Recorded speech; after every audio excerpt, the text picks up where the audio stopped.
Dalam Bapa, Putra, dan Roh Kudus. Amin. Allah yang penuh kasih, bantu kami untuk berani bertanya, berani mengungkapkan apa yang menjadi kegelisahan hati kami masing-masing. Jangan biarkan kami takut, segan, sungkan untuk bertanya kepadamu akan kenyataan hidup, akan pandangan hidup, akan segala sesuatu yang kami alami. Terpujilah namamu kini dan sepanjang segala masa. Amin. Para saudara, dalam bacaan Injil hari ini, dari kitab Markus kita mau belajar dari sikap para rasul yang mungkin saya katakan sebagai murid yang tidak berani bertanya. Ya, mereka sungkan, mereka segan ketika Yesus mengajarkan tentang penderitaan, tentang salib, tentang kematian dan kebangkitannya yang mereka tidak mengerti. Tapi mereka tidak mau bertanya. Bahkan mereka gerundel di belakang untuk membicarakan bukan tentang pertanyaan, tetapi siapa yang akan terbesar di antara mereka kalau Yesus wafat. Dan Yesus tidak juga marah, tetapi Yesus mau menunjukkan suatu nilai yang lebih tinggi. Yaitu orang yang terbesar adalah orang yang melayani.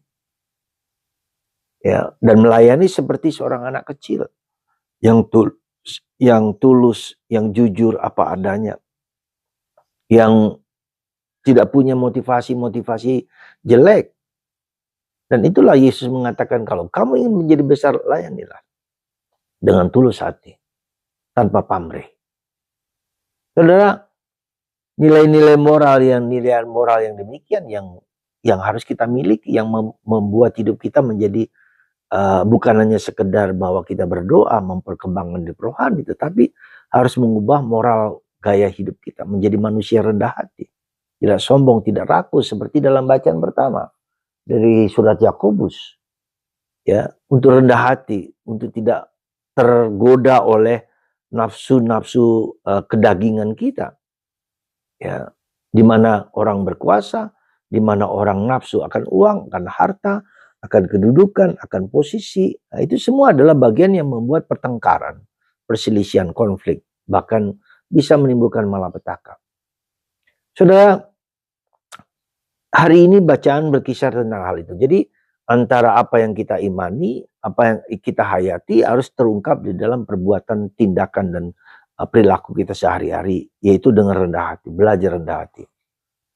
Apa yang mau saya sampaikan, bahwa hidup itu selalu begitu, ada positif, ada negatif, ada yang sakit, ada penderitaan, ada banyak hal misteri kehidupan yang tak dapat kita cerna dengan baik. Maka ada satu hal yang sangat penting yang harus kita miliki sebagai orang Kristen, sebagai murid Yesus, yaitu berani bertanya.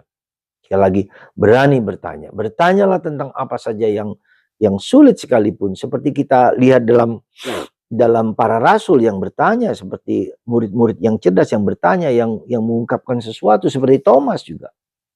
Jadi ada beberapa yang outspoken, yang berani bertanya, yang berani mengungkapkan sesuatu, pikiran hati mereka. Dan akhirnya kita tahu revelasi yang dikatakan oleh Yesus, ya, itu juga akhirnya menjadi bermanfaat bagi kita sekarang. Berkat pertanyaan-pertanyaan dari para rasul itu. Demikian juga kalau kita lihat di dalam Yesaya juga yang sama. Ketika Yesaya diminta untuk diutus, dia bertanya, aku tidak pantas, aku tidak layak, ya, karena mulutku kotor. Nah, Tuhan lalu mengubah. Jadi sekali lagi para saudara, saya berharap bahwa Anda ketika membaca kitab suci juga berani bertanya. What, when, why, where, who, why, how. Jadi prinsip-prinsip 5W 1H itu, kita apa seperti artinya? Mengapa demikian?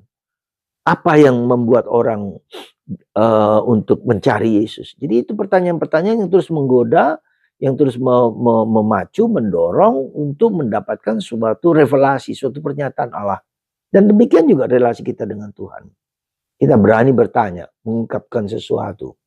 Dan Tuhan akan menjawab dengan berbagai macam cara. Semoga Anda semua untuk mengembangkan kualitas kedalaman hidup batin kita, hidup rohani kita, ketika kita membaca kitab suci, membaca dengan mengerti, paham apa bacaan hari ini misalnya tentang revelasi Yesus, orang yang terbesar adalah melayani. Ya sekali lagi melayani dengan rendah hati. Ya, itulah yang Tuhan kehendaki bagi kita hari ini. Karena kita bertanya, dan apakah aku juga melayani orang di sekitarku? Mungkin Anda suami, istri, anak, atau siapa saja dalam pekerjaan dengan tanpa pamrih. Ya, semoga Anda dan saya dan kita semua berani mengungkapkan pertanyaan-pertanyaan yang paling sulit sekalipun dan pasti akan dijawab. Dan Roh Kudus akan menjawab kita. Karena kita berani bertanya, karena kita berani mencari lebih dalam apa yang sebetulnya menjadi kehendak Tuhan dalam diriku, dalam diri Anda, dalam diri kita semua. Semoga Tuhan memberkati Anda dengan mengajukan berbagai macam pertanyaan kepada Tuhan, kepada Roh Kudus dan kepada Bapa, dan Tuhan akan menjawabnya. Sesulit apapun pasti akan terjawab pada waktunya, bukan pada waktu sekarang. Mungkin akan bergulir pertanyaan-pertanyaan itu akan mematangkan hidup batin kita.